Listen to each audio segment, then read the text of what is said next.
LZW. അപ്പോൾ നമുക്കിങ്ങനെ ഒരു നമ്പർ തരും, ഒരു ഡിക്ഷണറി തരും. ഫസ്റ്റ് ഇനിഷ്യൽ ഡിക്ഷണറി എന്നാണ് പറയുന്നത്. അപ്പോൾ ഈ ഇൻഡെക്സ് അതുപോലെ എഴുതുക. അപ്പോൾ നമ്മൾ ഇങ്ങനെ ഇൻഡെക്സ് എൻട്രി ഔട്ട്പുട്ട് എന്ന് പറഞ്ഞൊരു ഫോർമാറ്റിൽ നമുക്ക് ചെയ്യാൻ പറ്റും. ഇങ്ങനെ എൻകോഡഡ് ഔട്ട്പുട്ട് ഇൻഡെക്സ് എൻട്രി ഇങ്ങനെ ഒരു ഫോർമാറ്റ് നമുക്ക് ചെയ്യാം. അപ്പം ആദ്യം എൻകോഡഡ് ഔട്ട്പുട്ട് ആൻസറാണ്. അത് വേണമെങ്കിൽ അപ്പുറത്ത് എഴുതാം, കുഴപ്പമില്ല. വേണമെങ്കിൽ ഇങ്ങനെ തന്നെ എഴുതാം. ഇൻഡെക്സ് ലെഫ്റ്റിൽ എഴുതാം. എൻട്രി എന്ന് പറയുന്നത് എൻട്രി, പിന്നെ നമുക്ക് ഔട്ട്പുട്ട് ആൻസർ ഈ സൈഡിലോട്ട് എഴുതാം. അപ്പോൾ ആദ്യത്തെ ഇൻഡെക്സ് ഇത് ഇനിഷ്യൽ ഡിക്ഷണറിയാണ്. ഇനിഷ്യൽ ഡിക്ഷണറി അതുപോലെ എഴുതുക. A_B_R_T 2 3 4. ഓക്കെ, സ്പീഡിൽ പറയുന്നത് സ്ഥലമില്ലാത്തതുകൊണ്ടാണ്, അതെ, സൈസ് വലുതാവും വീഡിയോ. അപ്പം പെട്ടെന്ന് നമ്മൾ ചെയ്യുകയാകുമ്പം ആദ്യം ഇത് അതുപോലെ എഴുതുക. നമുക്ക് ക്വസ്റ്റ്യൻ തരുന്നത് ഇത്രയായിരിക്കും, 3 1 4 6 ആയിരിക്കും. അപ്പോൾ നമ്മൾ ഫസ്റ്റ് ചെയ്യേണ്ടതെന്ന് പറഞ്ഞാൽ ഇതെന്ന് പറഞ്ഞാൽ T ആണ്. അപ്പോൾ ഫസ്റ്റ് നമുക്ക് വരുന്നത് 3 ആണ്. 3 വരുമ്പം ഔട്ട്പുട്ടിൽ 3 വരണമെങ്കിൽ നമ്മൾ എന്തായാലും ഇതിൻ്റെ ഒരു ഫോർമാറ്റ് എന്ന് പറഞ്ഞാൽ ഇവിടെ എഴുതുന്ന സാധനത്തിൻ്റെ നമ്പറായിരിക്കും ഇവിടെ എഴുതുന്നത്. എന്നിട്ട് അടുത്ത സാധനം നമ്മൾ ചുമ്മാ എഴുതത്തേ ഉള്ളൂ.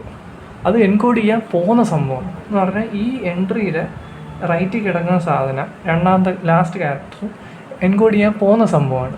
അത് നമ്മൾ എൻകോഡ് ചെയ്തിട്ടില്ല. അപ്പോൾ ഫസ്റ്റ് ചെയ്യേണ്ടതെന്ന് പറഞ്ഞാൽ ഓക്കെ, അപ്പം നമ്മൾ 3 ആൻസർ വരണമെങ്കിൽ ഇവിടെ കിടക്കുന്നതിൻ്റെ നമ്പറാണ് ഇവിടെ എഴുതിയിരിക്കുന്നത്. ഇവിടെ കിടക്കുന്ന നമ്പർ എന്താ? 3 എന്ന് പറഞ്ഞാൽ 6 ആണ്. 6 അതുപോലെ എഴുതുക. ഓക്കെ, ഇനി അതിൻ്റെ അടുത്ത് കിടക്കുന്ന ക്യാരക്ടർ നമ്മൾ എൻകോഡ് ചെയ്യൂല. അപ്പോൾ ഔട്ട്പുട്ട് നോക്കി നമുക്ക് ആൻസർ പറയാൻ പറ്റൂല. അപ്പോൾ ഇവിടെ കിടക്കുന്ന സംഭവം നമ്മൾ അതുപോലെ എഴുതുക. ഡാഷ് ഇട്ട് വെക്കുക. ഓക്കെ, ഇത് LZ ഡീകോഡാണേ. ഓക്കെ, LZ ഡീകോഡിങ് ആണ്. അപ്പോൾ നമ്മൾ ഈ നമ്പർ തന്നിട്ട് നമ്മൾ ഈ സ്ട്രിങ് കണ്ടുപിടിക്കണം. അപ്പോൾ നമുക്ക് LZW ഡീകോഡിങ്ങിൽ 3 ഇവിടെ വന്നു. 3 വരണമെങ്കിൽ ഇവിടെ 6 3 ആയിരിക്കണം. നമ്മൾ അടുത്ത് ഡാഷ് ഇട്ട് വെക്കുക. എന്നിട്ട് ഇനി അടുത്ത നമ്പർ എന്താ? 3 1. 3 1 വരണമെങ്കിൽ ഇവിടെ എഴുതിയിരിക്കുന്ന സാധനം എന്തായാലും A ആയിരിക്കണമല്ലോ. ഓക്കെ, A ആയിരിക്കും. അപ്പോൾ ഇവിടത്തെ നമ്മൾ ഡാഷ് ഇട്ട് വെക്കുക. അപ്പോൾ നമുക്കറിയാം ഇവിടെ നമ്മൾ എൻകോഡ് ചെയ്തപ്പോൾ പഠിച്ചതാണ് 6A എന്ന് എഴുതിയാലേ നമ്മളിത് എൻകോഡ് ചെയ്യുന്നില്ലല്ലോ. അപ്പോൾ അടുത്ത 6A വരും. അപ്പോൾ ശരിക്കും എന്ന് പറഞ്ഞാൽ ഇവിടെ ഈ ഡാഷ് ഇട്ടത് ഈ A ആണ്. അപ്പോൾ ഇവിടെ ഈ ഡാഷ് A ആണ്, ഇവിടുത്തെ ഡാഷ് A ആണ്. അപ്പോൾ ഇവിടുത്തെ സാധനം ഇത് എഴുതിയിട്ട് വേണം ഇങ്ങോട്ട് A എഴുതാൻ, ഇല്ലേ തെറ്റിപ്പോവും.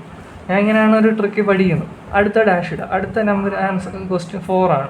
4 വരുമ്പോൾ എന്തായാലും ഇവിടെ 4 ആണ്. ഇവിടെ നമുക്ക് അറിഞ്ഞുകൂടാ. 4 എന്ന് പറയുന്നത് എന്താ? T ആണ്. ഇവിടുത്തെ അറിഞ്ഞുകൂടാ, അതുപോലെ വിടുക. അടുത്ത നമ്പർ 6 ആണ്. 6 എന്ന് പറയുന്നത് A. ഓക്കെ, ഇവിടുത്തെ ഡാഷ് നമുക്ക് അറിഞ്ഞുകൂടല്ലോ. അപ്പോൾ ഇങ്ങോട്ട് വരയ്ക്കുക T. ഓക്കെ, AT ആണെന്ന് അറിയാം. അപ്പോൾ 6 എന്ന് പറഞ്ഞാൽ ആദ്യത്തെ തുടക്കം 6 ആണ്. തുടക്കം 6 ആണെങ്കിൽ 6 എന്ന് പറഞ്ഞാൽ എന്താണ്? 80. അവസാനത്തെ അറിഞ്ഞൂടാ, ഡാഷ് ഇടുക. ഓക്കെ, ഇനി അടുത്തത് 6 കഴിഞ്ഞ് 8 അത് എഴുതി വെക്കാം. 8 4 2 1 2 5 10 6 11. ഓക്കെ, ഇത്ര പറയാം. ഇനി 8 എന്ന് പറയുന്നത് നമുക്കറിയാം ഇതാണ്. ഈ സാധനം എന്ന് പറയുന്നത് A ആയിരിക്കും. ഇത് ഫില്ല് ചെയ്യുക. ഓക്കെ, ഇനി ശ്രദ്ധിക്കുക, ഈ ക്വസ്റ്റ്യൻ ചെയ്യാൻ പറ്റും, എല്ലാ ക്വസ്റ്റ്യൻ ചെയ്യാൻ പറ്റും. ഓക്കെ, അപ്പോൾ നമുക്കറിയാം 8 കിടക്കുന്ന 80 ഡാഷാണ്. അപ്പോൾ അതുപോലെ 80 ഡാഷ് എന്ന് എഴുതുക. AT dash. ഇനി നമുക്ക് അടുത്തത് അറിഞ്ഞുകൂടാ, അപ്പോൾ അതും ഡാഷ് ഇടുക. അപ്പം നമുക്കറിയാം ഈ പറയുന്നത് ഇവിടുത്തെ സാധനമായിരിക്കുമല്ലോ ഇവിടുത്തെ സാധനം. അപ്പോൾ നമുക്കറിയാം ഈ ഡാഷ് A ആണ്.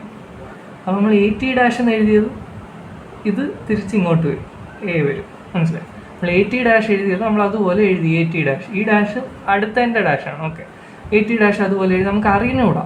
അപ്പോൾ നമ്മൾ 80 ഡാഷ് എഴുതി കഴിയുമ്പോൾ നമുക്ക് മനസ്സിലായി ഇവിടുത്തെ സാധനം ഇവിടുത്തെ ആദ്യത്തെ ക്യാരക്ടർ ആയിരിക്കും ഇവിടുത്തെ ലാസ്റ്റ് ക്യാരക്ടർ. അതൊരു മെയിൻ റൂളാണെന്ന് വിചാരിച്ചു, സിമ്പിളായിട്ട് പറയാം. അപ്പം നമ്മളിവിടെ എഴുതി കഴിയുമ്പോൾ നമുക്ക് ആദ്യത്തെ ക്യാരക്ടർ കിട്ടി. അപ്പോൾ നമുക്ക് മനസ്സിലായി ഈ ഡാഷ് A ആണ്.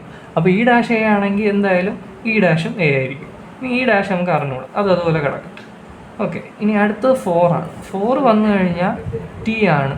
T എഴുതുക, അടുത്ത ഡാഷ് ഇടുക. അപ്പോൾ നമുക്കറിയാം, ഇപ്പോൾ ഇത് ഇങ്ങോട്ട് എഴുതിയാൽ പോരെ T. അപ്പോൾ അത് ഫില്ലായി. ഇനി അടുത്ത 11, 12, 13 ഇതേ സ്റ്റെപ്പ് ഒന്നുകൂടെ ചെയ്ത് പോവാം. 2 എന്ന് പറയുന്നത് ബി ബ്ലാങ്ക് ഡാഷ്. 1 എന്ന് പറയുന്നത് എ ഡാഷ്. 2 എന്ന് പറയുന്നത് ബി ബ്ലാങ്ക് ഡാഷ്. ഫില്ല് ചെയ്ത് പോവുക. ഞാൻ ഫില്ല് ചെയ്യുന്നില്ല എന്ന് പറഞ്ഞാൽ ഇത് ഇങ്ങോട്ട് വരും, ബി ബ്ലാങ്ക് വരും, ഇത് ഇങ്ങോട്ട് വരും, എ വരും, ഇവിടെ ബി ബ്ലാങ്ക് വരും. അങ്ങനെ ഫില്ല് ചെയ്ത് പോവുക. ചെയ്തിട്ട് ഫില്ല് ചെയ്താൽ മതി, പ്രശ്നമൊന്നുമില്ല. ആവശ്യം വരുമ്പോൾ ഫില്ല് ചെയ്താൽ മതി. ഇനി 5 വരുമ്പോൾ നമുക്കറിയാം 5 6 അപ്പോൾ 6 അതുപോലെ എഴുതുക, ഒരു ഡാഷ് ഇടുക. 15 ഇങ്ങനെയല്ല ഇത് പറഞ്ഞത്, അത് ഞാൻ കണ്ടുപിടിച്ചൊരു മെത്തേഡാണ് ഡാഷ് ഇട്ടുക. ഓക്കെ, 10 എന്ന് 5 എഴുതി 6 ഡാഷ്. 10 എന്ന് പറയുന്നത് ടി ബി ബ്ലാങ്ക് ആണ്. ടി ബി ബ്ലാങ്ക് എഴുതിയിട്ട് ഡാഷ് ഇടുക. ഓക്കെ, അപ്പോൾ ഈ ടി ഇങ്ങോട്ട് വരും, ടി വരും. Okay, T B blank. 6 എന്ന് പറയുന്നത് 80 ആണ്. 6 എന്ന് പറയുന്നത് 80 ആണ്. 80 ഡാഷ് ഇടുക. 11 എന്ന് പറയുന്നത് ബി ബ്ലാങ്ക് എ ആണ്. അപ്പോൾ ബി ബ്ലാങ്ക് എ എഴുതുക, ഡാഷ് ഇടുക. ലാസ്റ്റ് ഔട്ട്പുട്ട് അല്ല, ഇനിയുണ്ട്. 11 കഴിഞ്ഞ് 13, 6 കൂടിയുണ്ട്. ഓക്കെ, ബി ബ്ലാങ്ക് എ എഴുതുക, ഡാഷ് ഇടുക. ഇത് അങ്ങോട്ട് എഴുതുക, ബി ബ്ലാങ്ക് എഴുതുക, ഇങ്ങോട്ട് എഴുതുക, എ എഴുതുക. ഇനി അടുത്ത് 13 ആണ്. 13 എന്ന് പറയുമ്പം ബി ബ്ലാങ്ക് എ ആണ്. അപ്പോൾ ബി ബ്ലാങ്ക് എ എഴുതുക, ഡാഷ് ഇടുക. 6 എന്ന് പറയുന്നത് 80 ആണ്. 80 എഴുതുക, ബ്ലാങ്ക് ഇടുക. എന്നിട്ട് അത് ഫില്ല് ചെയ്യുക. ഇതിങ്ങോട്ട് വരും, ഇവിടെ എ വരും. ഓക്കെ, 6 ലാസ്റ്റ് അല്ലേ, ലാസ്റ്റിന് ഒന്നും വേണ്ട, 80 തീർന്നു. ഓക്കെ, അപ്പോൾ ആൻസർ എന്ന് പറയുന്നത് എത്ര മിനിറ്റായി? ഓക്കെ, ആൻസർ എന്ന് പറയുന്നത് ഇത് നോക്കാം. ഇത് നോക്കുമ്പം മനസ്സിലാവും. ആൻസർ 3 ഇവിടെ തൊട്ട് എഴുതിയാൽ മതി ആൻസർ. അപ്പോൾ RA നമ്മളിത് ഇങ്ങോട്ട് എഴുതിയതല്ലേ, അപ്പം 2 A എഴുതണ്ട. RA T ഇവിടുത്തെ ഫസ്റ്റ് ക്യാരക്ടർ നമ്മൾ എന്തായാലും ഇവിടെ എഴുതുന്നുണ്ട്. അപ്പോൾ നമ്മൾ ഇത് നോക്കാം. ഫസ്റ്റ് ക്യാരക്ടർ ഒന്നെങ്കിൽ ഡാഷ് അതുപോലെ എഴുതിയിട്ട് ഫസ്റ്റ് ക്യാരക്ടർ നോക്കാതെ പോവുക. എങ്ങനെയെങ്കിലും മനസ്സിലായല്ലോ. RA കഴിഞ്ഞ് T ആണ്. അപ്പോൾ RAT കഴിഞ്ഞ് A, RATA അത് കഴിഞ്ഞ് കണ്ട ഈ A അങ്ങോട്ട് പോയത്. അപ്പോൾ ബാക്കി TA ഉണ്ട്, പിന്നെ ഈ A അപ്പുറത്ത് പോയത്. പിന്നെ ടാറ്റ് ഉണ്ട്. ടാറ്റ് കഴിഞ്ഞിട്ട് ബി ബ്ലാങ്ക് ഉണ്ട്. ബി ബ്ലാങ്ക് കഴിഞ്ഞിട്ട് A ഉണ്ട്. A കഴിഞ്ഞിട്ട് ബി ബ്ലാങ്ക് ഉണ്ട്. ബി ബ്ലാങ്ക് കഴിഞ്ഞിട്ട് A ഉണ്ട്.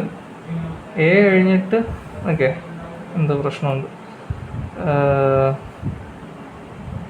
ഇവിടെ എന്തോ ചെറുതായിട്ട് തെറ്റിയാൽ മതി. ഓക്കെ, അത് നോക്കിയാൽ മതി. ഇവിടെ എന്തോ പറ്റിയേ? A ബി ബ്ലാങ്ക് എഴുതി, ബി ബ്ലാങ്ക് 2 ബി ബ്ലാങ്ക് ആയിരുന്നു. Okay, correct 2 B blank. ഇതാണ് ഡാഷ്.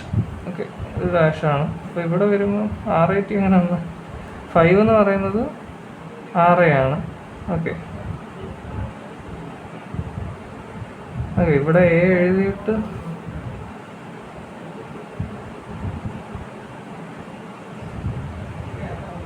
ഇവിടെ A വരുമല്ലോ. നിൽക്കേ, ഇവിടെ A അല്ല വരുന്നത്, ഇവിടെ ബി ബ്ലാങ്ക് A. ഇപ്പം 2 അല്ലേ, 2 ബി ബ്ലാങ്ക് ആണ്. ബി ബ്ലാങ്ക് ഡാഷ് ആണ്.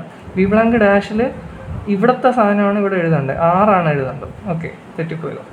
B blank 6. അത് കഴിഞ്ഞ് എന്താ ബി ബ്ലാങ്ക് 6, A അല്ല 6 കഴിഞ്ഞിട്ട് AT B blank AT B blank A B blank. മനസ്സിലായി? ഇത് കളയുക, ഇത് കണ്ട AAT. ഇതാണ് ആൻസർ. നോക്കണം, കൺഫേം ചെയ്യണം. ഉണ്ട് RAT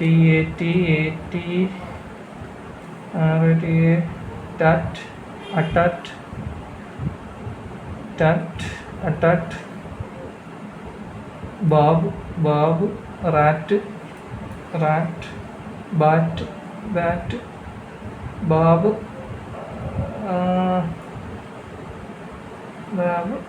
rat. Correct. Blank A6.